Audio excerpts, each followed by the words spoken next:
cómo empezar a hablar de inclusión, respeto a la diversidad, no desde el problema, sino desde un motor que ayude a que todos realmente nos abracemos en esa diferencia. De esto hablamos hoy en La Otra Mirada. La Otra Mirada.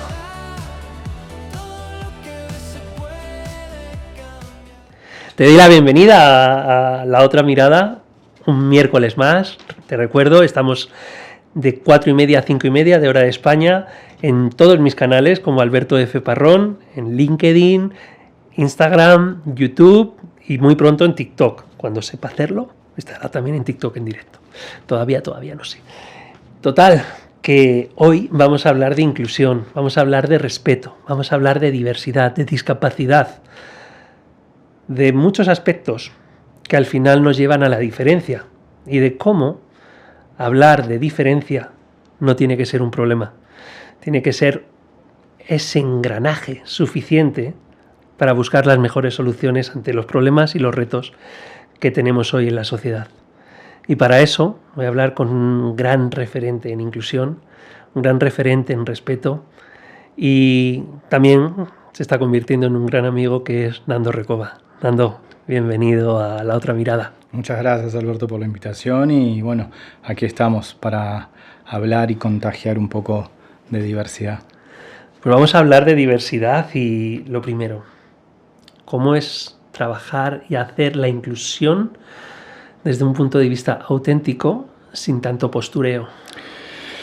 Es difícil primero porque el postureo está de moda. Cuando algo está de moda es difícil derribar si no estuviera de moda. Pero bueno, estamos en un momento histórico en donde el postureo de muchos colectivos, no solamente el colectivo de la neurodivergencia, de la discapacidad, entonces la autenticidad empezaría con una respuesta de lo que no se puede. O sea, no se puede, no se debería. No es una foto en la web, no es una bandera de turno en tal fecha, no es una campaña publicitaria que dura el mes de turno, cualquiera sea el colectivo, ¿no? Por más que nos remita hoy la discapacidad. No va por ahí. Eso ya pasó, digamos, fue el anterior postureo. Pero es lo que hoy en día siguen haciendo las empresas, las comunidades y las personas inclusive, pensando que con la fecha de turno ya cumplen o pagan sus culpas, por así decirlo, ¿no? Lo auténtico es en la diaria, es derribando las barreras reales, desde las más básicas, las de edilicias, que eso estamos un poquito avanzados en el mundo, a lo que son más las barreras invisibles. En el día al día, en el auténtico, inclusión, y la verdadera inclusión es cuando ya no hablemos de la palabra inclusión. Claro, esa es la gran barrera, ¿no? El buscar dejar de hablar de inclusión, porque si hay inclusión es que hay exclusión. Totalmente.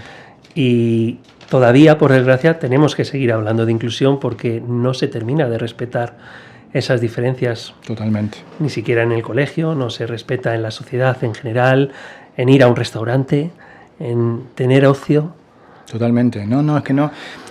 Yo no sé si es una mezcla en que no hay respeto, porque cuando no hay respeto igual es que tenés la información y elegís no respetar. Es una mezcla entre que no hay respeto y hay ignorancia de cómo respetar, ¿no? Como que hay una mezcla hoy en día de ambas partes desde ese lugar.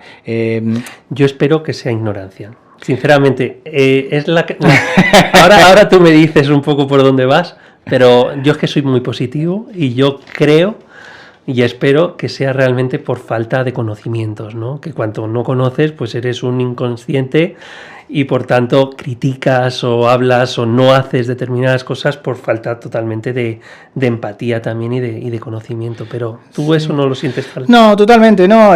La falta de información, de conocimiento y de concientización es elevada hoy en día, sin lugar a dudas. Pero también hay una falta de voluntad. Hay determinados grupos de la población, ya te digo, como dije anteriormente, cumplen con el día puntual y ya está, y hay una falta de voluntad. O el checklist que nos piden la ODS, las Naciones Unidas, checklist. Hicimos una nota, Nando Recoba de 5 minutos, entonces ya somos inclusivos. No. No, eso se nota mucho, sobre todo en grandes multinacionales, ¿no? Que llega el mes de junio, es el mes LGTBI. Exacto. Y hasta el logo lo ponen en colores multicolor, ¿no? Pero luego vas a las oficinas y dices, ¿y qué acciones has hecho por incluir al colectivo LGTBI de una forma absolutamente respetuosa, que ya ni siquiera es inclusiva? Totalmente. Y no te saben decir acciones. Entonces, en ese punto, el gay seguirá siendo gay dentro de su casa, pero no en el trabajo. Totalmente. Es que a mí me parece que, de acuerdo a la pregunta que tú me decías, la autenticidad es cuando el mundo deje de exigirle a los diferentes, entre paréntesis, todos somos diferentes, pero bueno, que el mundo deje de exigir que el individuo se tenga que adaptar al mundo constantemente. Es el mundo el que se tiene que adaptar al individuo. Hay una frase que yo coloco en el libro que escribí, que justo el corrector me dijo, quiero resaltar esa en la tapa, en la parte de dentro del libro. Si todo el planeta Tierra, todos nosotros, con o sin discapacidad, blanco, azul, amarillo, no me importa, nos vamos ahora en Júpiter, todos estamos en situación de discapacidad, porque el planeta Júpiter no está adaptado a nosotros. ¿Y qué vamos a hacer? ¿Todos los millones que somos nosotros nos vamos a adaptar a Júpiter o elegimos un planeta, en el caso que nuestro planeta ya no lo podamos vivir más, que esté más adaptado a nosotros? Es el contexto, es la situación que se adapta a uno, las condiciones no cambian. No, por supuesto. Al final, la persona discapacitada está discapacitada no por ellos mismos, sino porque el entorno les hace sentirse diferentes. El entorno es muy discapacitante. Desde una rampa, un edificio, una escalera, un baño, al momento de disfrutar un área de entretenimiento, de cultura, y ahí empezamos a montar. Educación, trabajo, y seguimos. Entonces, desde ese lugar siempre colocamos a individuos en situaciones de discapacidad, no importando la condición. Por eso yo hago mucho énfasis en la palabra situación, porque sacamos de foco al individuo, dejamos de ver al síndrome de Down. Dejamos de ver al TEA, SEA, hoy mejor dicho, condición de espectro autista. Porque eso no va a cambiar. Pero miramos alrededor, qué es lo que puedo modificar en su entorno, y ahí se da la verdadera inclusión, la auténtica. No es tan complicado igualmente, porque muchas veces se piensa que son grandes avances, grandes fortunas a nivel económico y demás. Todo parte de la voluntad. Lo más fuerte es la voluntad. Ahí creo que estás dando un poco en el clavo. Y también voy a retomar un poco lo que has dicho antes. Por un lado, todo esto no está ocurriendo por falta de conocimiento y por otro, por falta de ganas. Sí. Y esto, desde mi experiencia también con Abraza la Sonrisa, lo siento, ¿no? Porque las personas que siguen el programa lo aplauden, pero luego no es un programa que tenga un crecimiento como el esperado, porque a la gente no le importa.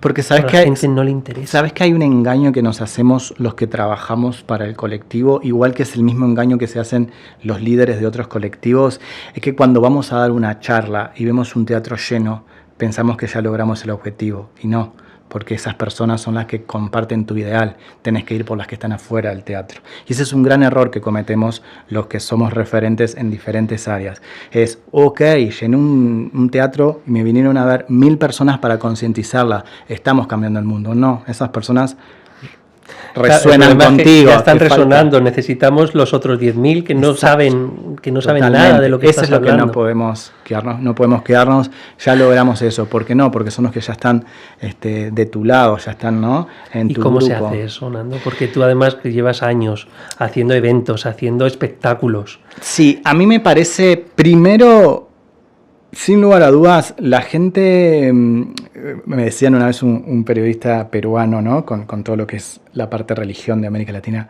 que yo era un evangelizador.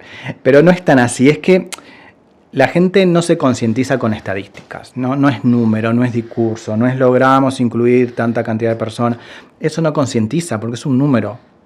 Yo estoy en el colectivo y en pro del colectivo de discapacidad, pero si me tiran números, logramos incluir 5 millones de personas afrodescendientes que no estoy cercano a ese colectivo, a mí no me impacta, porque el número no me impacta.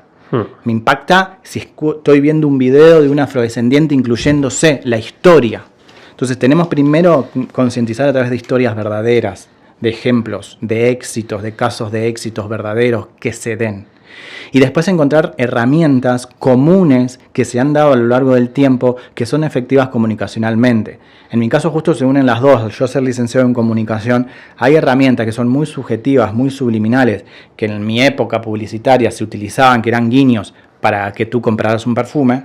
Es lo mismo. Puedes hacer esos mismos guiños psicológicos para incluir, el mandar mensajes subliminales de inclusión, de equidad, en este caso no con un objetivo de vender un perfume, sino además hay herramientas masivas desde ese lugar. En el caso de Taroá, de mi fundación, nuestra herramienta líder es la comedia musical. Las personas que nos van a ver personas que hacen comedias musicales, no personas con discapacidad que hacen comedias musicales. Es un grupo que hace comedia musical, porque además es un grupo inclusivo de personas con y sin discapacidad. Al momento que ven 10, 20, 30, 40, 50 funciones, ahí empezás a conquistar ese público que es el externo, porque en la primera función te va el cercano. Claro, es que ahí también está en la constancia, ¿no? Exacto. Que no es haces un programa, haces un evento, haces X y ya has llegado, o llenas tanto porque has hecho un congreso X. Exacto. No, es constancia, constancia, constancia. Sobre todo, creo que el punto está en lo que acabas de decir también. Cuando se traspasa y lo que ofreces no está hecho por personas con síndrome de Down, o no está hecho por personas con CEA. Exacto. Que me gusta mucho que no se llame TEA, sino CEA, sí, condición de espectro autista. Ya se logró ese cambio. A ver si se cambia en todos los lados, porque yo creo que en España esto todavía no. Bueno, ya vino de arriba. Ya vino de arriba, que es condición espectro autista. Inclusive cuando me llegó a mí, obviamente los que somos referentes, las terminologías nos llegan rápido. Sí. Está la opción de condición espectro autista o usar identidad autista, IA. Y ahí yo dije, se nos va a empezar a complicar con inteligencia artificial. Sí, la inteligencia artificial y la IA, ahora mismo la IA es inteligencia artificial. Quedemos no con SEA, pero sí que sé que está costando, Sí, bueno, luego también a nivel más psiquiátrico, por ejemplo, los psiquiatras, por ejemplo, van a seguir trabajando con el TEA, porque es lo que ellos tienen marcado como trastorno y por tanto tal, pero bueno, yo creo que socialmente debemos empezar a respetar mucho más, porque a mí, por ejemplo, la palabra trastorno, tío, no. Es que o sea, ¿cómo podemos buscar una inclusión o un respeto empezando a hablar totalmente por trastorno? Que un trastorno es algo malo, ¿no? Y es más, voy a ser muy atrevido porque soy uruguayo y unos días me voy y es un rezongo a los españoles grande, que siempre lo hago y soy muy atrevido, así que disculpa si alguien se siente mal. Cada vez que estoy en España, en cualquier contexto social, no solamente en el contexto social de la inclusión, la palabra subnormal aparece mucho. Y yo sé que ustedes lo tienen muy naturalizado y que lo tienen asociado a otra cosa, pero para los que venimos de afuera, fundamentalmente de América Latina y demás, la palabra subnormal es hiper peyorativa hacia la discapacidad. Yo entiendo que cuando dicen la palabra subnormal, en su imagen aparece otra cosa, pero igual está muy asociado a lo que es discapacidad desde el punto de vista peyorativo. Sí. Y siempre rezongo, siempre digo, dejen de usar esa palabra. Los españoles, dejen de usar la palabra subnormal, por favor. Bueno, os lo ha dicho Nando Recoba. Vamos a dejar de utilizar esa palabra porque es muy peyorativa. Y también te hablo a ti directamente, que estás viendo esta entrevista. Deja los comentarios. Esas preguntas que le hubiese gustado hacer a Nando y que yo todavía no he hecho o que quizá no hago a lo largo de toda la entrevista. Tú formas parte de la otra mirada. Tu perspectiva también es otra mirada y por tanto también la quiero escuchar, la quiero sentir y la quiero leer. Y no te preocupes, que yo la recibiré y le mandaré a Nando todas las preguntas para que nos las responda y así os las iré respondiendo. ¿Tenemos un acuerdo? Y dale al like. Esto de las redes, que si no le dan al like, no comparten, no dan a seguir al... Bueno, eso es una forma de comunicación también, ¿no? Esa es una forma de voluntad. Esa es una voluntad de un individuo, porque también hay un grave error que pensar que los movimientos y los movimientos revolucionarios se hacen grandes, en grandes masas. No, un individuo es un agente de cambio, un individuo es un agente inclusivo.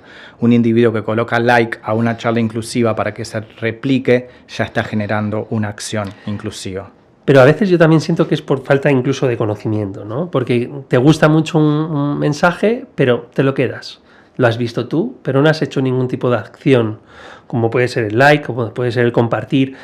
Anda que no hay grupos de WhatsApp, de padres, y no se mueve. Eso sí, hay un vídeo en el que hay algo malo, el típico, de estos vídeos de los que a nadie nos gusta ver, y eso corre como la pólvora, tío. Porque sigo insistiendo. Bueno, yo lo entiendo como profesional, comunicadores, ¿no? Pero lo podemos entender, pero para que entienda el público, no podemos evitar el momento histórico en el que estamos viviendo, en el aquí ahora, y este es el que nos tocó. Y hay reglas que tenemos que adecuarnos a este momento histórico. En este momento histórico, lo que sea masivo funciona, y al lado de lo masivo tiene que haber alguna estrategia. sí. ¿Por qué a Tarobá le está funcionando eso? Porque trabaja comedia musical, y en las comedias musicales casi siempre hay alguna personalidad o alguna figura, que es lo que este momento histórico que vivimos. Si nosotros asociamos nuestro mensaje y se asocia a alguna figura pública, ahí sí. Y está bien porque son las reglas del juego. Pues va a ver esa comedia musical también porque tiene esa atracción, ¿no? De esa persona pública que está haciendo esa comedia musical, que por cierto, para que no conozca Tarobá, cuéntanos un poquito más porque llevas muchos años. Tarobá cumplió 25 años 25 ya. Yo ahora ya estoy solo como fundador, y para que la gente entienda, nosotros creamos una metodología en donde los estudiantes eligen una comedia musical. Por ejemplo, la última que se hizo fue Peter Pan. En la tarde es una escuela de comedia musical, danza, teatro, taller de radio. Tienen un taller de radio muy bueno. Hoy en día, con apoyo de la Embajada de Estados Unidos, se generó un estudio muy bueno. Y en la mañana tienen materias curriculares, matemática, geografía. ¿Cuál es el caso de éxito? Es que los educadores y referentes y profesores de la mañana sí o sí tienen que planificar sus materias duras con Peter Pan, con la comedia musical elegida. Entonces ahí el individuo aprende porque aprende algo que le gusta. Claro. Y ahí ingresa el conocimiento. Crea ese interés profundo que Exacto. tienen ya por el teatro, se lo incorporas en las Exacto. matemáticas, se lo incorporas en la lengua, en la historia. Entonces ahí modificamos muchas metodologías educativas que deberíamos haberlo modificado hace mucho tiempo para personas con y sin discapacidad, que es la metodología de estudiar por motivación, de estudiar por proyecto, ¿no? En donde sí aprendo matemáticas, sí aprendo a leer y escribir porque quiero ser Peter Pan o porque quiero ser Wendy. Después, obviamente, por lo menos en Uruguay, que no hay una industria del entretenimiento muy desarrollado, seguramente Peter Pan y Wendy te quede como anécdota en tu vida, pero la lectoescritura te quedó para incluirte socialmente. Claro. Entonces ahí es un caso de éxito. Ese es el caso de éxito, el elemento motivador que me impulsa a adquirir una herramienta para incluirme socialmente o laboralmente. Y eso no es descubrir la pólvora. Nosotros lo tenemos certificado a nivel internacional, somos los únicos que tenemos la certificación en Sistema de Gestión de Organizaciones Educativas con discapacidad, con individuos con discapacidad. Nadie se ha atrevido. ¿Pero por qué nadie se ha atrevido? Porque las normas ISO tienen un nivel muy elevado a nivel de multinacional, a nivel de empresa. Aquella organización que quiera certificarse en calidad de servicio educativo se tiene que esforzar mucho, y casi siempre las organizaciones sociales no tienen esa cabeza que hay que tener, que es ingresar un porcentaje del manejo empresarial de la organización para que ésta perdure, sin importar si las cabezas o quienes lo funden están o no en un momento. No, al contrario, es para que perdure, más allá de quien haya fundado esa organización, para perdurar en el tiempo. Y a veces nos olvidamos mucho de eso, los que estamos en lo social. Entonces, hay muchas herramientas como para. En eso, mira, creo que las empresas, y me gusta llamarlas empresas, ¿vale? Las empresas sociales también tenemos mucho que aprender de empresariales. Claro. ¿No crees? Porque Totalmente. también está el sesgo, ¿no? Incluso sesgo social, de que parece que si haces algo social debe ser gratis. Totalmente, sí. Entonces no puedes ayudar a un colectivo, no puedes ayudar a una persona con discapacidad y sacar dinero de ello. Total. ¿Cómo solucionamos eso? Porque nadie vive del aire. Es que los conceptos colectivos son gigantes en los diferentes. La asociación de trabajar de lo social y que eso no dé dinero es en todo lo social, no solamente en la discapacidad. Y eso es un pensamiento de carencia. Cuando uno ya ingresa y se da cuenta, lo que me sucedió a mí, nosotros estábamos por el año 15, hoy en día es el año 25 de Tarobá, año 15 o 16 años de Tarobá, y Tarobá no se sustentaba solo, o sea, tenía que haber un cambio. Y el cambio tenía que venir de la cabeza. Si yo no cambiaba mi estructura psíquica respecto al trabajo social, no iba a cambiar mi equipo.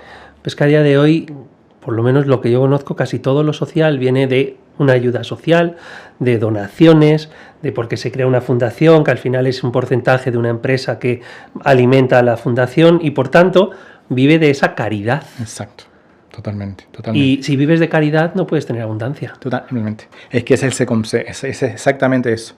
Es cambiar el concepto de caridad, de carencia, es el concepto de abundancia. Y que seguramente, tanto Alberto como Nando, si les llega y ganan 5 millones de euros, seguramente 4.999.000 lo vamos a volver a volcar a nuestra organización. 100%. O sea... Pero, y además, yo en eso soy muy, muy sincero siempre. Nosotros, por ejemplo, Abraza la Sonrisa existe gracias a las donaciones. Claro. Pero no es las donaciones de cualquiera, es mía. Claro. Yo pago. Claro. Alberto y Abraham en su punto, pagamos fielmente pues los programas de televisión, las ediciones de radio, cuando hacemos congresos, todo lo que conlleva, y es nuestra propia donación al mundo. Totalmente. O sea, las cosas no salen gratis. Totalmente. Pasa que yo lo pago porque es mi compromiso. Pero claro, cuando de repente tienes que hacer otras cosas para sacar también ese dinero para poder pagar, te ponen entre la pared y la pared. Estás viviendo de la neurodiversidad, como a mí me han dicho. Y digo, no, yo estoy viviendo, estoy haciendo dinero para ayudar a la neurodiversidad. Totalmente. A mí me sucedió, nosotros en el 2016, por más que, como te decía, Uruguay, la industria del entretenimiento es muy pequeña, sacamos Taroá Producciones, que eran comedias musicales que salían al mercado. Lo anterior era una metodología de estudio que termina en una muestra educativa. Y sacamos nuestra primera comedia musical, obviamente con características comerciales muy fuertes para que el público venga, como se arma cualquier comedia musical. Claro. Y sí, a mí la prensa empezó a decir que era un mercenario de la discapacidad. Y demás. Y en sí era la primera vez que la discapacidad estaba cobrando un sueldo en un país donde para ser artista tenés que trabajar de otra cosa y después salir de tu trabajo y poder hacer tu vida artística, y ellos por primera vez estaban teniendo su primer sueldo con protagonismo y demás, y encima ganando premios de alta envergadura como tiene el Río de la Plata y demás. Entonces hay momentos que uno cuando lo dice sí pasa.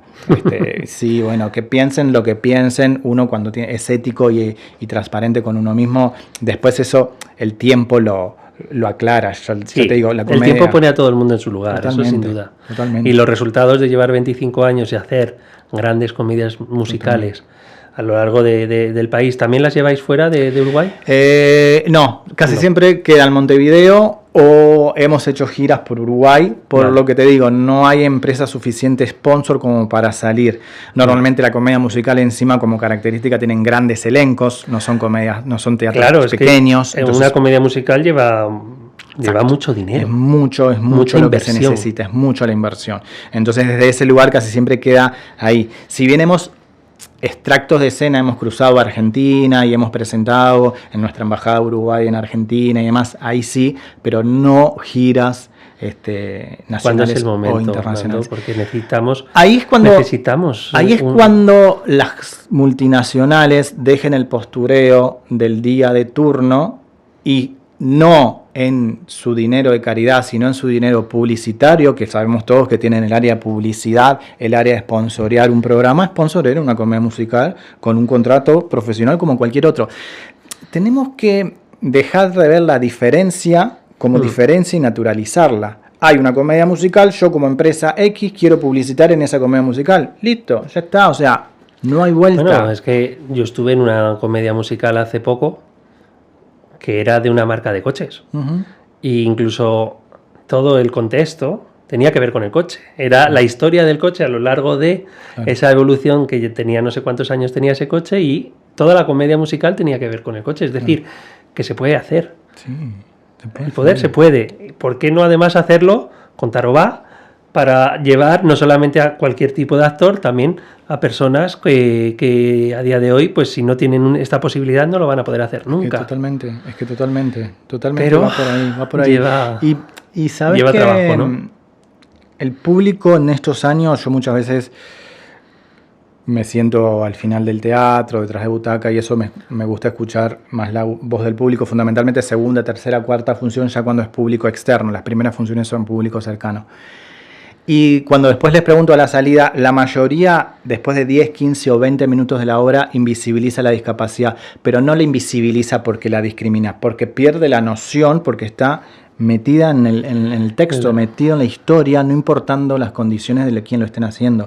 Nosotros tenemos dos caballitos de batallas muy fuertes. El Principito, desde la comedia musical más infantil, y Rent, que es una comedia musical muy fuerte de Broadway, y demás. Y El Principito, bueno, es más light porque es más familiar. Rent es una comedia musical, para el que el público no lo sabe, que toca el tema, bueno, de la drogadicción, del VIH, como era en la década del 80, del SIDA, temas fuertes, y demás, el colectivo LGTB, el colectivo LGTB discriminado, trans, en la década del 80, temas muy fuertes. Y Tarobá se animó a hacer Rent en un país que es un poco reservado, y donde uno de sus protagonistas era Síndrome de Down, que era el filósofo que se enamoraba de ese travesti, lo digo así porque lo contextualizo en la década del 80, sí, de ese travesti que moría de SIDA. Digo esta terminología porque respeto al autor, que es la década del 80, ¿no? Eso es. Hoy diríamos de esta chica trans que fallece de VIH. Pero digo, y ese era un síndrome de Down. Collins es el síndrome de Down, el profesor de filosofía que se enamora de ese personaje. Claro, y para la sociedad fue wow. Encima que el texto era, me pones a un síndrome de Down haciendo un protagonista y que su pareja es lo que es, fue wow. Y a mí me encanta hacer eso. Rompe. Me encanta. Necesitamos mucho Nando Recovas en el mundo porque eso es lo que necesitamos llevar. Hay que ser un poco también disruptores, ¿no? Porque si hacemos lo que todo el mundo espera de nosotros, ¿cómo vamos a llenar teatros? Totalmente, sin lugar a dudas. Lo que pasa es que lo que llenan teatros son los disruptores. Claro, es así. Sin lugar a dudas. Y les guste, y al que le guste, que le gustará mucho, y el que no le guste, que lo critique. Y cuanto más mejor, porque así traerá más público del que le gustará. Totalmente. O al menos el que quiere saber de qué va. Totalmente. Y fundamentalmente cuando creamos textos, y esto lo digo también más hacia las personas con discapacidad que también son creativos y no tienen que esperar de un técnico o de papá y mamá que me armen algo, es sugerencia, no tengo la verdad absoluta, ir también a textos, ficciones, que la gente sea entretenidos. Muchas veces caemos en contar nuestra historia, en contar en la victimización y demás, que para un momento no está mal contar mi historia, pero si constantemente caigo en ese lugar, el público que yo quiero atraer para que me vea como artista, me deja de ver como artista. Porque si voy a ver la obra que esa persona siempre vuelve a repetir su historia. Y como que son dos contextos distintos. Estoy totalmente de dos acuerdo. formatos. Sería un formato más documental. Contame tu historia, cómo llegaste hasta acá. Y si me voy a subir a un teatro, ¿no? O sea, un actor es un actor, claro, al final. Y el actor, me da igual la condición que tenga o lo que sea, estará haciendo un papel. Exactamente. Y se tiene que ver el papel y el personaje que está actuando, no la persona que está detrás. Exacto. Tú cuando ves a Nicolas Cage, no estás viendo a Nicolas Cage, estás viendo el personaje de Nicolas Cage. Totalmente. ¿Y por qué con una persona con síndrome de Down o cualquier otro tipo de condición estamos bien, nos quedamos en la etiqueta? Exacto. Pero por ejemplo, acá hay muchos ejemplos, pero yo pongo un ejemplo muy claro que es una serie de Netflix, no sé si ha llegado acá, que se llama Ojitos de Huevo, que es el caso de el sueño de un joven que es ciego y quiere ser stand-upero y se va de un pueblo de México a la Ciudad de México. ¿Qué quiere ser? Stand-upero, hacer stand-up. Ah, vale. Stand-up, subir al escenario y hacer stand-up. Speaker o algo así, ¿no? Sí, no sé cómo le dicen acá, monólogos. Sí, monólogos, ¿no? Y demás. Y está todo ficcionado y te reís mucho. Compartís o no, porque bueno, la cultura mexicana tiene algunas cuestiones que no compartimos desde el lado que quizás del machismo, pero después te estás divirtiendo viendo esa historia de una persona que tiene el sueño de ser un artista. Punto. Que sea ciego o no, es otra cosa. Y te aseguro que te ahorrás muchísimos libros de inclusión y de aprendizaje viendo esa serie y te divertís mucho. Por algo, bueno, están haciendo la segunda temporada. Y hay varios así. A ver si la busco. No sé si estará en España. Si la sabéis, si vosotros la estáis viendo, también comentad. ¿Cómo dices que se llama? Ojitos de Huevo. Ojitos de Huevo.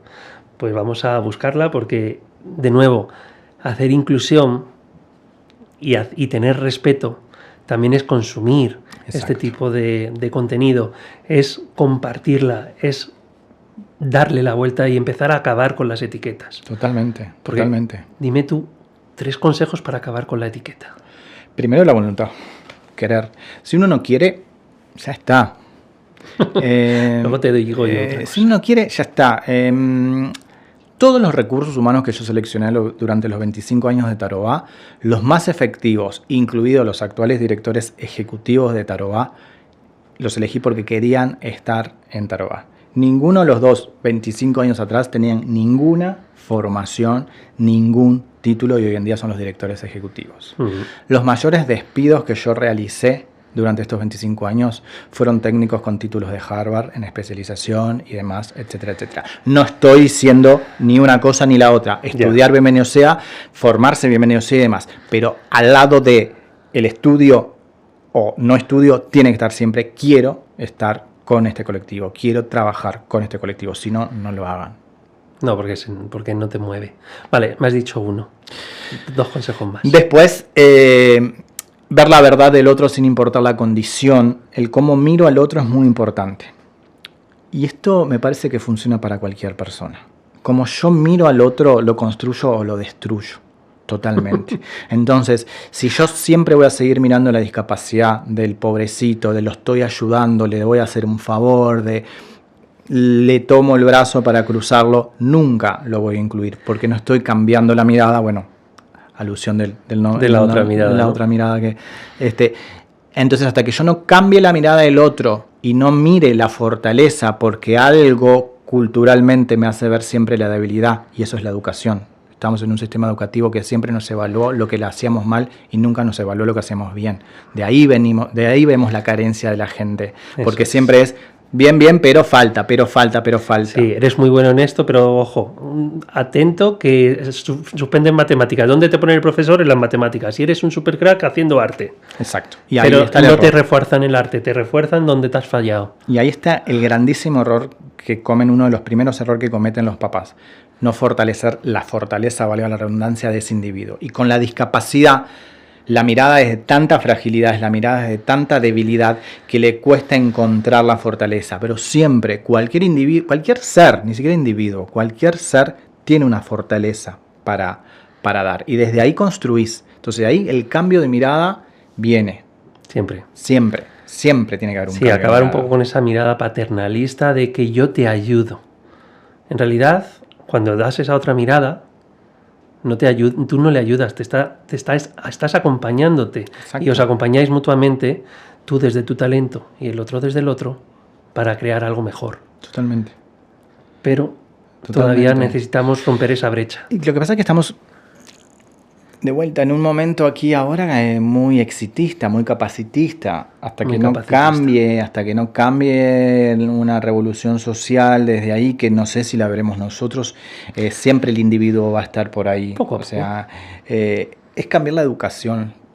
Y esto no va de primer mundo ni de segundo mundo, no hay casi ningún país. Finlandia se está intentando ahí acomodar un poco a hacer educación por proyecto, que es lo que hacemos en Tarobá. Tenemos un proyecto, una comedia musical, elijan el proyecto que quieran, pero si yo estoy motivado con el deporte y el proyecto es un campeonato de fútbol y de ahí aprendo las materias duras, bien, aprendemos por proyecto y bajemos a los profesores y a los maestros del stand, ¿no? Desde ese lugar, y que sean mis compañeros, mi acompañante, no mi compañero de par, sino mi acompañante, mi guía, ¿no? Sí, y desde ahí el mentor, mi coach, y desde ahí aprendo mucho más. Has dicho 2, me falta una tercera opción, un tercer paso para incluir la inclusión, y ya que deje de ser de inclusión y empiece a ser respeto. Y para mí sacarnos también la idea, igual ya lo dijimos antes, sacarnos la idea de que es para el gobierno, para el Estado, para las Naciones Unidas. Tenemos esa idea que son movimientos grandes, que lo tiene que hacer alguien con poder, y de igual, desde el movimiento más pequeño de que un individuo puede hacer, ya se está dando la inclusión. Pero no tiene que estar capaz que muy atento ese individuo para ser un agente de cambio, de que no tiene que ir del paternalismo. No es, yo ayudo todos los días a mi vecino que es ciego a cruzar. Te dijo ese vecino que quería que lo ayudaras, te pidió apoyo, ¿no? Entonces, eso es lo que vivimos, las personas que vivimos la discapacidad en nuestra vida, lo vivimos continuamente, ¿no? Eso típico de que tu hijo es CEA, sí, yo tengo un primo, yo tengo tal, al final es como, pero en realidad has mirado un poquito más allá. Totalmente. No es que tengas un primo o tengas un vecino, o el hijo de tu vecino o el hijo de tu amiga es también TEA o CEA, me gusta más el concepto CEA, sino realmente has escuchado un poquito más, has visto cuál es ese talento que tiene. Entonces, en lugar de eso, quizá me puedes hablar del talento y no de la discapacidad. Totalmente, es que totalmente. Yo no sé, es muy conocido, capaz que ya lo conocen y lo voy a hacer muy sintético para no comer mucho tiempo. Uno de los premios Nobel más importantes que era escritor, su hijo diagnosticado fehacientemente ya en el vientre de su esposa venía con muchas alteraciones. Ella iba a venir con problemas de fonoaudiológicos, problemas para concentrarse, venía con discapacidades que catalogamos severas hoy en día. Igualmente esos padres que podrían haber abortado, nadie va a estar juzgando la decisión, podían haber abortado y dijeron que no, que traían, aun cuando tenían el diagnóstico de que su hijo iba a ser casi un vegetal. Hasta los 6 años, esos padres no tomaron a ese hijo y lo pusieron en la educación, a la fuerza, le pusieron, ¿no?, profesores para que aprendan, le pusieron máquinas, todo lo que necesitaría para el mundo capacitista. Pacientemente esperaron durante 6 años. Ese niño con 6 años empezó a reconocer el sonido de los pájaros e identificaba el pájaro por el sonido. Ahí el padre y la madre identificaron la fortaleza de ese individuo. Y ahí, en ese momento, contrataron a una profesora de música. Y ese individuo con 11 años empezó a escribir partituras muy similares a las de Mozart. Ese individuo hoy es uno de los vendedores más exitosos de música clásica digital, porque esos padres creyeron en él antes de que él naciera, aun cuando el sistema lo quería matar. Wow, qué historia más bonita, no la conocía. Entonces, es muy inspiradora también para todos. Sí, nunca sabemos la capacidad del individuo y nunca tenemos que esperar que el individuo nos demuestre su discapacidad para ver la fortaleza. Mi historia personal fue muy parecida, yo me sentí muy identificado con esa historia, porque si bien en el año que yo nazco es en el 79, en el 79 las madres de 42, 43 años ya iban a tener síndrome de Down de hijos. Y a mi mamá y a mi papá le dijeron, le recomendamos que aborte porque seguramente por la edad de su madre, y mi madre era maestra y más, carrera de estrés, yo iba a ser síndrome de Down.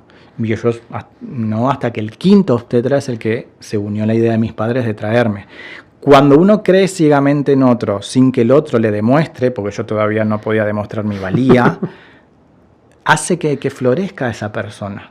Y eso también te queda en el inconsciente, porque si ellos creyeron en mí, eso después seguramente yo lo repliqué en el creer en el otro. Sinceramente yo no veo la discapacidad en mis estudiantes. Tengo sentido común, veo el síndrome de Down, tengo sentido común, pero no la veo como un obstáculo, no la veo como algo que desde ese lugar. Bueno, también es entender dónde tienen mayores dificultades para acompañarles. Exacto. Y no ponerles mayor dificultad aún. Exacto. Pero es entender dónde tiene esos talentos y desarrollarlo. Totalmente. Y no buscar en la dificultad mayor. Exacto. Un problema. No le pidas determinadas cosas. Pídele lo que es bueno. Totalmente. Pero también Alberto, vamos a sentido común.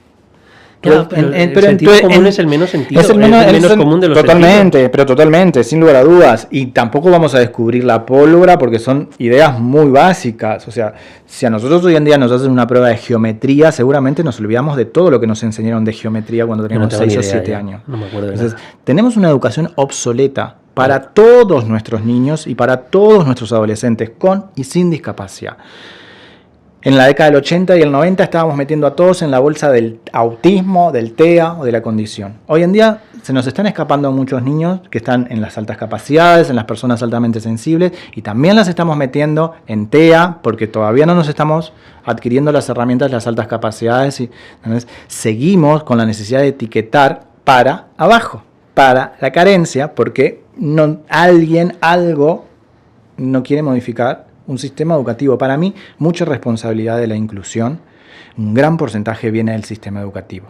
Desde la inclusión directamente mía como persona con situación de discapacidad ahí, y la inclusión de mi compañero que no tiene discapacidad para aceptarme. ¿Y tú crees que también la discapacidad empieza en uno mismo? Porque se creen discapacitados. A mí me parece que a uno no le queda que adaptarse, no le queda otro que camuflarse. Entonces ahí tenés doble discapacidad. La condición. Y después, cuando tenés vos voluntad, porque querés integrarte y demás, te empezás a adaptar adaptar desde lo psicológico, desde esto, desde aquello. Cuando vos no podés construir tu rampa, quizás ahí necesitas sí del otro o del arquitecto que se concientice. Pero a mí me parece que hay muchas discapacidades que la vivieron muchos años y se adaptaron tanto que las invisibilizaron hasta el mismo individuo, que son las que hoy en día también están surgiendo muy fuertemente. Entonces, para mí, el contexto sigue siendo el que es el discapacitante. Y gran parte del contexto empieza en casa y la segunda casa es la educación. Entonces no podemos evadir las responsabilidades de las dos instituciones más importantes que nos educan, que son mamá y papá, y después maestro, profesor o como se debe llamar. Con lo que tienen lo que puede mamá y papá, ¿no? Sin lugar a dudas, con lo que tienen lo que puede, porque mamá y papá también tuvieron mamá y papá y así seguimos. Bueno, sí, pero bueno, vamos cambiando, ¿no? Al final yo creo que estamos en una situación en la que por lo menos los padres que hoy vivimos la discapacidad empezamos a ver a nuestros hijos no desde ese punto, sino empezamos a entender esos talentos. Exacto. Creo que cada día somos más padres como ese padre Sí. y esa madre que estabas comentando, de ese niño que tuvo muy buen oído y que era su gran talento. Totalmente. Y espero que a través de esta entrevista, pues todos esos padres que todavía no quieren verlo, lo empiecen a ver. Porque son ellos los primeros, y somos nosotros los primeros como padres, que si vemos a nuestro hijo desde ese paternalismo, desde ese capacitismo, Exacto. somos los primeros que les estamos poniendo barreras. Bueno, y aún así, si vamos a seguir esa historia, ese hombre terminó siendo exitoso, millonario, viviendo lo que le gusta, que es lo que quiere la sociedad hoy en día. Entonces, igualmente ese individuo que todo el sistema quería que lo abortaran, hoy en día es un músico de carácter internacional que se autosustenta solo. Entonces nadie tiene derecho de cómo mira al otro a destruirlo, ¿no? Y desde ese lugar, porque no sabemos a dónde llega ese individuo y demás. Hay una cosa que sabes que sí pasa y pasa a nivel mundial, que solamente con una sola condición, que se ve que todos ahí sintonizaron y dijeron en esta sí, es cuando el papá o la mamá ve que tienen condiciones futbolísticas. Ahí sí. En esa, directo a la cancha, directo. Ahí todos queremos tener un Messi, ¿no? En ahí, casa. ahí seguro. Pero es lo mismo. ¿Por qué no lo pasamos a todas las áreas? Porque con el fútbol es ineludible que el padre o la madre que ve condiciones futbolísticas en su hijo lo apoya, lo respalda, aún sobre lo académico.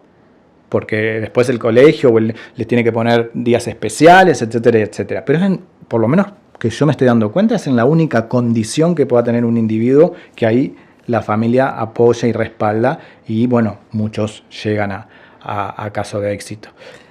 Hay una canción que acabo de publicar, porque estoy abrazando mi creatividad. Genial. Estoy siendo yo, 100%, por eso La Otra Mirada, que es este espacio, como ves, ¿no? Muy íntimo. Lo estoy llevando, esa creatividad, a Respira Universo, con esas meditaciones diarias que estoy haciendo, con una comunidad que está creciendo de una forma espectacular. Pero eso me está llevando también a crear mis propias canciones. Y las estoy llevando también a Spotify, etc. La última canción, que se llama Ciudades Cambiantes, el estribillo dice: abracemos la sonrisa, aunque cueste, aunque duela. Y cuando la gente la escucha, yo creo que todavía no han terminado de entender justo eso, pero creo que después de esta entrevista se va a entender mucho mejor. Porque cuando queremos abrazar nuestras diferencias, lo primero es que cuesta. Es súper frustrante ver la falta de voluntad. Totalmente. Que era el primer punto que nos estabas diciendo. Totalmente. La falta de voluntad es espectacular. Y luego también duele. Duele porque también la relación en casa con tu hijo duele. Totalmente, totalmente. Sí, y eso es una realidad. Una realidad. Nosotros vivimos momentos de crisis diarios con unos niveles de estrés grandes. Totalmente. Y eso duele. O sea, no, digamos, no romanticemos. Exacto. ¿Vale? Pero si crees en la persona y crees en el talento, como dice al final de la canción, al menos todo cambiará, menos nuestro aliento. Totalmente. Porque cuando sabes y tienes fe en ese momento, lo último que va a quedar es el aliento. Y el aliento es día a día. Es que sí, es que totalmente es que va por ahí. A mí me parece que igual que los papás de estas generaciones tienen sí un despertar en diferentes áreas, en la toma de conciencia, en no cargar lo que quizá cargaron sus padres y no volverlo a cargar, más allá de la discapacidad o no. Hay como una toma de conciencia diferente en las nuevas generaciones, más jóvenes, porque hay más jóvenes que nosotros teniendo hijos, sí. En eso. Yo ¿no? también soy del 70. Claro, por eso le decía. Ya nos estábamos adjudicando juventud de La más. juventud que ya, bueno, somos muy jóvenes, Nando, somos muy jóvenes. Pero hay una toma de conciencia de no cargar a mi descendencia con mi ascendencia, ¿no? Y en eso implica mucho, inclusive también la discapacidad. Y Nando, yo te he dado ese tip de mi nueva creatividad, ¿no? De dónde lo estoy llevando. Pero tú también has hecho algo diferente, ¿no? Has sacado tu creatividad en letras. Sí, nació la diferencia que me hizo así, de un año exacto, septiembre del año pasado, septiembre de este año. En sí fue un mirar adentro muy grande. Hacía muchos años que cada vez que daba una charla o algo, los padres, los colegas, los amigos me decían que escribiera. A mí no me interesa escribir académicamente, no me interesa, hay suficientes libros. Considero que hoy en día el conocimiento está dado, uno googlea y lo puede encontrar. Bueno, ChatGPT ya te da todo el conocimiento que quieras. No me interesa. Es tan fácil como saber hablar con ChatGPT. Totalmente. No necesitas gente con conocimiento, necesitas mentores que hayan vivido tu experiencia. Totalmente. Que para mí es compartir, guiar, sin quitar mérito, porque también los profesores son necesarios. O sea, no estoy, por supuesto, sin lugar a dudas, que también alguien tiene que digerir. Pero de nuevo, la función es acompañar. Exacto. No es enseñar. Exacto, desde ese lugar. Y bueno, y fue un momento muy fuerte, introspectivo, en todo este año, de encontrarme. Yo entrego la dirección general de Tarobá, como te decía, mis manos derechas. Yo ya no soy director de Tarobá. Entonces, pero fue algo muy planificado, muy organizado. Durante 3 años fue algo muy pensado. Y cuando lo hablaba con mi terapeuta, me decía, en sí te jubilaste. Y claro, y vino todo el proceso de jubilación que yo no lo tenía en mi cabeza, porque fue tan armado, porque el proyecto tenía que continuar más allá de mí, que empezaron todos los impactos psicológicos muy fuertes. Y eso empezó a hacer mella, y empecé a escribir. Y obviamente empecé a escribir mi historia, que va muy de la mano de Tarobá. Tarobá, Nando Recoba, es muy difícil, inclusive hasta para la parte hoy en día de marketing y de redes que lleva Tarobá, y quien me lleva mis redes dicen, cada vez que se nos complica, porque hablamos de Nando y es Tarobá, hablando de Tarobá es Nando, y cuando hay un proyecto pero está Nando, bueno, y es pero muy es verdad difícil. Que al final cuando los proyectos son importantes y se crean en movimiento, al final el creador siempre estará ahí, pero el movimiento es lo que importa. El movimiento es lo que importa. Al final nosotros no dejamos de ser canales, Exacto. ¿no? Yo con Abraza la Sonrisa me pasa Totalmente. lo mismo. No considero que Abraza la Sonrisa sea igual a Alberto o a Abraham. No. Abraza la Sonrisa es el movimiento. Y hoy está Alberto y Abraham y mañana podrá estar Nando y X. Es que me da igual. ¿Y sabes por qué? Esto lo llevo a mi historia, pero estoy casi seguro que pasa en todas las organizaciones. Porque en sí uno inicia el proceso. Voy a hablar en primera persona. En sí, yo inicié el proceso como esa persona que quiere ayudar al otro, que nos está mirando y dice yo quiero ayudar. Yo inicié el proceso paternalista. Yo inicié este proceso queriendo cambiar el mundo con el complejo de Superman. Seguramente sí, ese adolescente de 17 años quería hacer eso.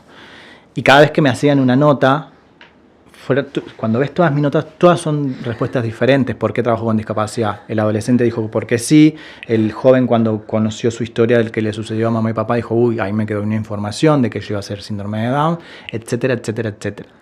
Y hoy en día, gracias a una amiga en común, Belilla, que yo estaba dando un taller, di muchos talleres, casi siempre publico en mi taller son psicólogos, psiquiatras o artistas que quieren utilizar herramientas para incluir. Y alguien me dijo, ¿no pensás que podés tener altas capacidades o ser una persona altamente sensible? No me asustó, obviamente, 25 años de trabajar con discapacidad. Dije, no, y no tengo problema de someterme a las pruebas.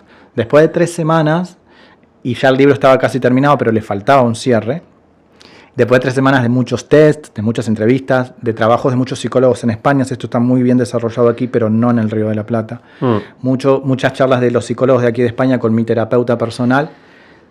Fines de julio, Nando Recoba tenía altas capacidades y era una persona altamente sensible.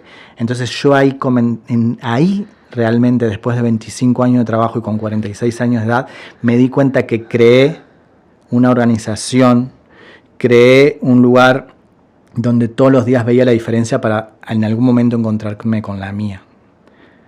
Porque el impacto que yo sé, obviamente, hoy en día que le puede pasar a una persona que no está cercana a la discapacidad y lo diagnostican o lo evalúan con altas capacidades, a mí no me pasó, porque me entrené durante 25 años para ver que la diferencia era una riqueza.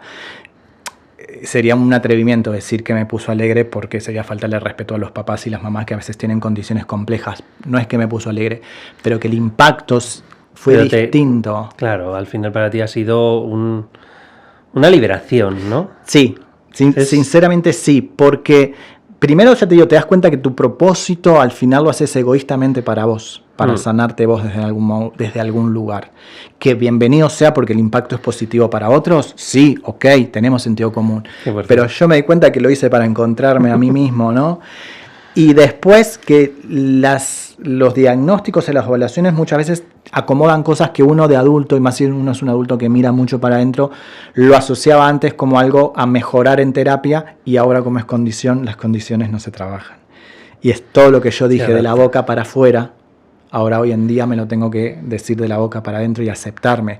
Esta característica mía de mi personalidad no es porque no soy tolerante, ¿no? O sea, que me desestructuren algo. Yo decía, qué poco tolerante soy con lo que trabajo, con la discapacidad, y soy re paciente y no puedo ser tolerante en esto, o me irrito fácilmente con esto. Iba a terapia porque no entendía cómo el director de una institución que es hiperpaciente no es paciente quizás en su núcleo privado, y es porque me desregulaba. Entonces estuve durante años intentando modificar algo que para mí era un defecto, cuando hoy en día tengo que entender que es una condición y comunicarla a mi entorno. Por eso digo que debe haber muchas personas con esas características. Pues sí. Y la estamos metiendo en la bolsa de patología psiquiátrica, que eso es lo peor. Claro, a ver, yo ya sé que soy una persona altamente sensible, porque es algo que también tengo ya contrastado, y en proceso también de altas capacidades y TDAH, porque ya me lo han dicho, lo que pasa que no tengo eso claro. Me falta el último paso. Para mí, por ejemplo, sería seguramente una liberación cuando tenga ese diagnóstico, pero si no lo tengo también lo es. Claro. ¿Por qué no termino de tener el diagnóstico? Porque no necesito la etiqueta. Claro, claro. Porque si estoy luchando por no tener etiquetas, ¿necesito ponerme yo la etiqueta? Claro. ¿Necesita el público ponerme la etiqueta? Claro. No, el público tiene que conocer a Alberto.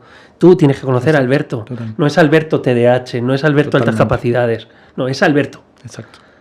Entonces, incluso aunque tenga el diagnóstico o no, no lo voy a decir. Claro. ¿Sabes lo que me pasa? Yo lo pensé, muchas veces me han hecho esa nota.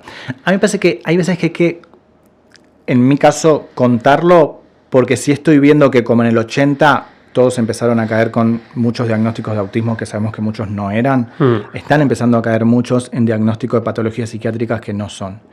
En mi caso, a mí me alivió mucho eso que te decía, yo soy muy de meterme para adentro, características de las altas capacidades y de pensar y psicoanalizar todo, y durante 8 años mi psicóloga me machacó para cambiar y no cambiaba, entonces me acepté. Algo que sí lo decía el otro día en una nota, porque me lo preguntaron, es, hoy en día hay muchos influencers declarados como autistas funcionales y que hacen videos y demás. Si yo me iba a transformar en algo de eso. Y yo dije que no. No es una moda. No. No te sumas a la moda, una cosa es contarlo para que alguien que tenga mis mismas características diga, bueno, voy a ver, antes que me medicalicen, voy a ver si no es esto, eso sí. Y otra cosa es ponerme a ser influencer de una temática que no soy especializado y demás. Y lo más importante es que si yo me di cuenta que todas mis habilidades emocionales y herramientas me la dieron mis estudiantes y mis familias, por respeto a esas familias que yo sé lo que viven con un TEA, con un SEA a diario, y que alguien se ponga a hablar que tiene características de autismo y es funcional, y esa madre o ese padre la viva a diario desde otro lugar, me parece una falta de respeto. Es desde mi lugar, desde mi experiencia que yo viví con esas familias, entonces no comparto el influencer que tiene el diagnóstico de autista funcional, porque me parece que es una falta de respeto a todo el resto. Es verdad que es importante tenerlos también, porque no existen figuras de personas que un chaval de 15 años puede sentir que también no se ve representado en una gran figura. Claro. No tenemos esas grandes figuras a nivel internacional. Y por eso sí creo que deben existir. Pero en función de quién es. Exacto. ¿Sabes? Totalmente. Yo tampoco lo voy a Totalmente, hacer. totalmente. Yo soy periodista y soy comunicador y seguiré siéndolo. Exacto, totalmente. Y no soy el comunicador TEA o el comunicador de altas capacidades. No, soy comunicador exacto, desde quien ahí soy. Ahí está donde desde no mi tiene ser. que ir la etiqueta. Es eso. En la presentación, en lo que es uno, no está la etiqueta. Igual que tú. Quizá compartirla en determinado momento porque estás viendo que tal grupo lo necesita, pero no nacer con la etiqueta. Por supuesto, sí, ¿No? se puede compartir perfectamente Exacto. en ese momento No, desde y con ese esas lugar. familias Exacto. y en el día a día se Exacto. comparte sin problema. Totalmente. Pero venderlo, no. Exacto. Exacto. Y ahora hay una moda de vender. Y además está de moda, ¿no? Está de moda. Se habla mucho de la moda, del autismo y cosas así. Y eso al final, pues, igual que todas las modas, también se acabará. Totalmente. Sí, no, totalmente. Además, qué es funcional y qué no es funcional. O sea, ahí entramos en otro debate. Eso podemos hacer otro poco. Totalmente. Pues creo que tienes por ahí el libro. El Que libro, si no lo claro. Aquí está la diferencia que me hizo igual. Mi vida en clave tarot. Aquí Pues, en España está en Amazon.es. ¿Dónde lo pueden encontrar? En Amazon.es se lanzó el 10 de septiembre. Toda la recaudación de este libro va para lograr la casa propia Tarobá. Tarobá no tiene su propia casa, no lo hemos logrado. Hemos hecho muchos trámites con el gobierno y no hemos logrado lo que se llama el formato comodato. Así que también ese fue un impulso, decir, ok, una vez más vamos a tener que hacer las cosas solos. Sí. Entonces la recaudación va toda. Igual Vamos a se ayudar todo necesitan lo que podamos. 600.000 libros vendidos para lograr la casa, pero capaz que hay una empresa multinacional que compra 1000 y bienvenido sea. Claro, eso hay que, esto es un llamado manifestado ya directamente Totalmente. aquí desde la otra mirada, que es que este libro sea ese primer ladrillo, Totalmente. por lo menos para esa casa Tarobá. Es todo tuyo. Y yo te lo agradezco, lo voy a leer. Vale, como 100%. que sí. O sea, tengo muchas Abierto ganas a- de leerlo. Y después Totalmente. de leerlo os diré a cada uno de vosotros lo que he ido sintiendo, porque me da la sensación que me voy a sentir muy reconocido. Totalmente. Y sabes lo que sí, si te una parte te resuena o te gusta, léesela a tu hijo, porque hay espacios para que ellos puedan pintar o dibujar y compartir, en donde qué te pasa o qué te resuena a vos. Cuando le toca a uno, hay espacios en donde la persona puede escribir o la puede compartir con el que quizá le falta la herramienta de lectoescritura desde ese lugar. Es una lectura muy cotidiana, muy simple, es contar una historia. Pues hagámoslo bestseller, hagamos lo que tenga que ser para llegar a ser esa primera piedra y con esto acabamos, Nando. La verdad que creo que se nos queda corto. Queda corto, Queda pero corto. bien. Será para las próximas. Seguiremos hablando seguramente mucho más. También te invitamos a abrazar la sonrisa todas las veces que podamos.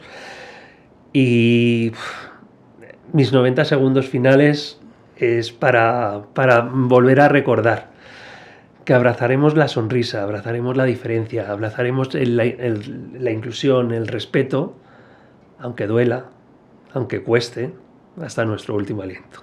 Gracias. Gracias. Y os dejo con la canción de La Otra Mirada, que sé que os gusta y que ya también tenéis en Spotify. Así que darle al play, que también eso viene bien. Un besazo muy fuerte, darle a like, compartir, seguir, todo lo que queráis. Que esto es para nosotros y para vosotros. Gracias. Gracias, Nando. No, gracias a ti.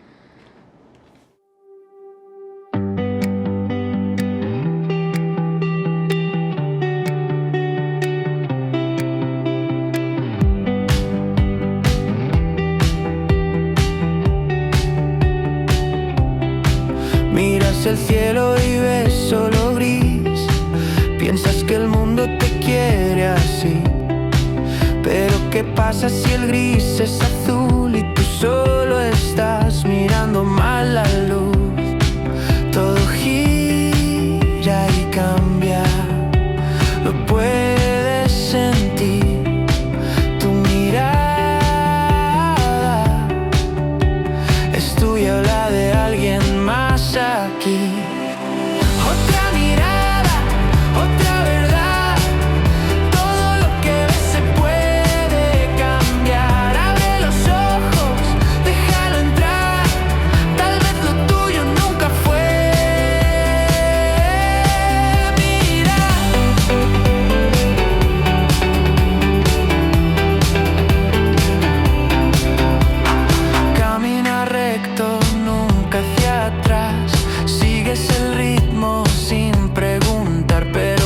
pasa si el ritmo no es real? Y tú puedes bailar en otro compás. Todo gira y cambia, lo puedes sentir. Tu mirada es tuya, la de alguien más aquí.